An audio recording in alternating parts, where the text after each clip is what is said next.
Hello, we are going to look at trends in reactivity in the periodic table, and this is for the higher tier and required for the higher tier only. So let's start off straight away. We're going to look at elements of the periodic table. Here is a tiny periodic table. Don't worry if you can't zoom in and see that, because what we're going to focus on is group 1 and group 7, which we've looked at before. And the key thing to remember about group 1 and group 7 is that when you go down group 1, the elements become more reactive,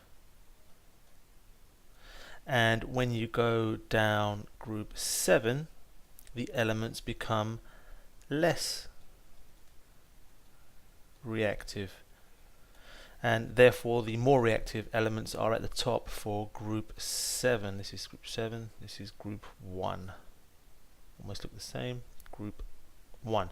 Okay, now the key thing that you need to remember is that, well, you have to be able to explain this, and the key thing you should remember is that the higher energy level of the outer electrons of the atoms, the more easily the electrons are lost and the less easily the electrons are gained. And you should be able to use this to explain why fluorine is less reactive than iodine, and also the same idea in this little paragraph or couple of sentences to explain why cesium is much more reactive than sodium. So let's have a closer look at the atoms. Here are two atoms from group 1, and as we said, the further down you go, the more reactive the elements. Remember, this is group 1, and the way we think about this is we look at the outer shell electron. Remember, there is only one electron in the outer shell of the group 1 elements, and it's the same for all group 1 elements, one electron in the outer shell. I haven't drawn all of the electrons in just for the sake of avoiding confusion, but we've got our one electron there, and if you look at the distance between the electron and the nucleus, it's quite short for the higher up element there, and it's a bit longer for this element that's further down. The distance is actually longer, and if we look here, it says the higher the energy level of the outer electrons, remember these shells are also called energy levels, the more easily the electrons are lost. And this helps us to explain why this atom here, or this element here, is much more reactive than this one further up. And the best way to explain it is as follows. We've got the outer electron is closer to the nucleus for this atom here. There's a stronger attraction to the nucleus, or the attraction to the nucleus is strongest. There is less screening by inner electrons. So what actually happens is the electrons that are in these inner shells, they actually carry out something called screening, which helps to reduce the force of attraction between the electron and the nucleus. We call it screening, sometimes we can call it shielding.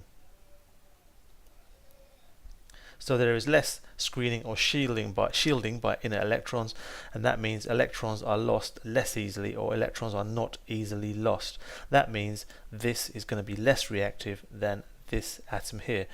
Remember, group 1 elements rely on losing these electrons in order to be able to react with other elements. Okay, so that's how you'd explain why this element here is much less reactive. How would you explain why this one is more reactive? Well, similar idea. I've used the very same framework, but just changed the words around a bit. So we've got the outer electron, which is further from the nucleus. As you can see, this red distance is further. That means we've got a weaker attraction to the nucleus, or the weakest attraction in comparison to other electrons in other shells. We've got less screening or less shielding by, no, that's wrong. Sorry about that. We've got more screening by inner electrons, or more shielding, which means the force of attraction to the nucleus is weakened, and that means the electron is lost more easily, which means that this is going to be a much more reactive element. And this is how we would explain the reactivity in the group 1 elements as you go down the group. Remember, we are explaining, so this is how we explain it here. Now, if we were to focus in on the group 7 elements, remember, as you go down, they become less reactive. That means the elements for group 7 the higher elements are less reactive than the lower elements, then we have to use this idea that the higher the energy level of the outer electrons, the less easily the electrons are gained. For group 7 elements to react, they have to gain an electron, and that's when a reaction would happen. And if electrons are easily gained, we have a reaction. For elements that are further down, you can see the distance again is further. The distance of the electron from the nucleus is further, so that means it's going to be less easy to gain that electron. That means it's going to be less likely to react. It's going to be more difficult for it to react. You might want to have a go at explaining why this element nearer the top is more reactive for group 7 than the elements that are lower down, and it's to do with this idea here. We use this as a framework for our answer, and you can give that a go now if you want, and check your answer against mine. If not, just keep watching and we'll go through the answer now. So we have the outer electron is closer to the nucleus for this element that's higher up. That means there's a stronger attraction to the nucleus. Again, it's very similar to what we did. The first 3 lines are very similar to what we did before. So there's less screening by electrons. Electrons are gained more easily.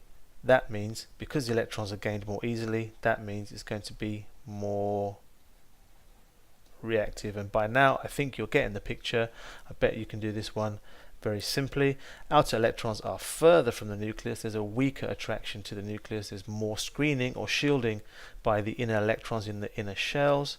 Therefore electrons are gained less easily. It's harder for an electron to actually join onto that energy level. Look, it's having a really hard time. It's not actually, that force of attraction is not enough to hold it there very easily. So this is a much less reactive element